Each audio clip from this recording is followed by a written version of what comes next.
Pertemuan Bilderberg. Dengar namanya aja, kita mungkin langsung kebayang sebuah ruangan gelap tempat para elit dunia diam-diam nentuin nasib kita semua. Tapi, apa sih yang sebenarnya terjadi di balik pintu tertutup itu? Yuk, kita coba bedah mitos dari faktanya, langsung dari catatan sejarah. Nah, ini dia pertanyaan utamanya kan? Sebuah kelompok yang super rahasia, isinya orang-orang paling berkuasa di planet ini. Wajar banget kalau kita jadi mikir, jangan-jangan mereka ini pemerintah bayangan yang asli. Oke, pertama-tama kita bahas dulu mitosnya. Gambaran yang paling populer itu kan Bilderberg ini semacam dewan rahasia yang ngambil semua keputusan penting dunia, jauh di luar pengawasan kita. Dan tuduhannya itu serius banget loh. Ada yang bilang mereka ini lagi ngerancang pemerintahan dunia tunggal, sengaja bikin perang buat cari untung, mainin ekonomi global, bahkan sampai nentuin siapa presiden Amerika selanjutnya. Klaim-klaim inilah yang mau kita uji dengan fakta. Oke, sekarang kita beralih ke kenyataannya. Biar benar-benar paham soal Bilderberg, kita harus mundur sedikit ke era setelah Perang Dunia Kedua. Ini bukan cerita konspirasi, tapi ini cerita soal krisis kepercayaan. Waktu itu, Eropa tuh khawatir kalau Amerika bakal balik lagi jadi negara tertutup. Sebaliknya, Amerika juga cemas, sentimen anti-Amerika di Eropa makin menjadi-jadi. Nah, di tengah Perang Dingin yang baru aja mulai, perpecahan di antara sekutu Barat itu bahaya banget. Makanya tahun 1954, pertemuan pertama digelar.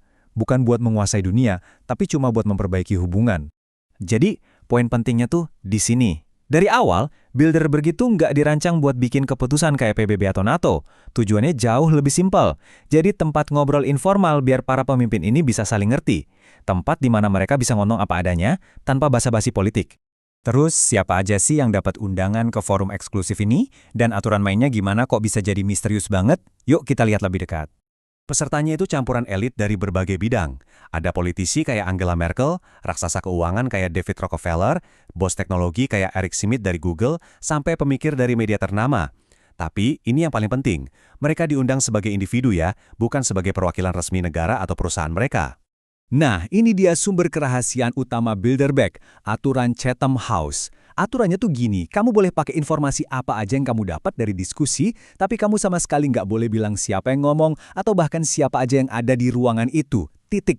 Kenapa sih aturan ini penting banget buat mereka? Tujuannya biar semua orang bisa ngomong sejujur-jujurnya. Bayangin aja, seorang politisi bisa lempar ide radikal tanpa takut besoknya diserang media. Seorang CEO bisa ngomongin tantangan 20 tahun ke depan, bukan cuma soal laba kuartal ini. Ini semacam ruang aman untuk berpikir bebas. Oke, sekarang kita sampai ke pertanyaan intinya. Kalau mereka nggak bikin keputusan, terus gunanya apa? Di mana kekuatannya? Nah, jawabannya ada di perbedaan tipis antara kontrol dan pengaruh. Fakta ini sebenarnya langsung runtuhin mitos soal pemerintahan dunia. Coba deh lihat komposisi pesertanya. Sekitar 2/3 itu dari Eropa, sepertiganya dari Amerika Utara. Jadi ini bukan forum global, tapi lebih pas disebut Forum Komunitas Atlantik. Jadi perbedaannya jelas banget. Mitosnya, mereka ngerencanain perang. Kenyataannya, mereka cuma berbagi pemahaman soal ancaman keamanan.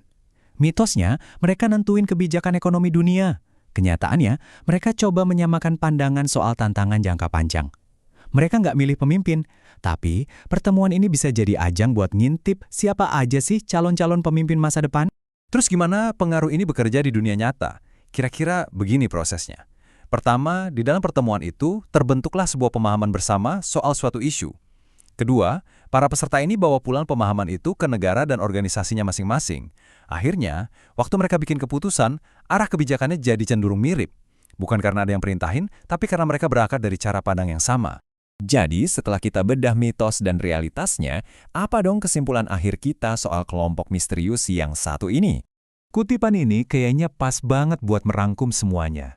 Bilderberg itu bukan pusat konspirasi jahat yang mengendalikan dunia. Tapi ini juga bukan sekedar kumpul-kumpul arisan elit yang gak ada artinya. Kenyataannya ada di tengah-tengah. Nah, inilah inti kekuatan Bilderberg. Kekuatan mereka itu bukan dari kemampuan bikin keputusan yang mengikat semua orang, tapi dari kemampuannya buat menciptakan pemahaman bersama atau semacam konsensus di antara para elit global. Pemahaman bersama inilah yang nanti secara nggak langsung ngebentuk kebijakan di seluruh dunia. Tentu saja Bilderberg gak bisa gitu-gitu aja. Sekarang mereka menghadapi tekanan besar buat lebih terbuka. Di era media sosial kayak sekarang, susah banget kan jaga rahasia? Selain itu, fokus mereka yang cuma ke Eropa dan Amerika juga mulai dipertanyakan, apalagi dengan bangkitnya kekuatan baru seperti Tiongkok. Dan ini membawa kita ke pertanyaan terakhir yang penting banget buat kita renungkan. Di zaman yang serba menuntut keterbukaan ini, apakah forum dialog elit yang tertutup dan rahasia seperti Bilderberg ini masih punya tempat dan bisa diterima? Coba deh pikirkan.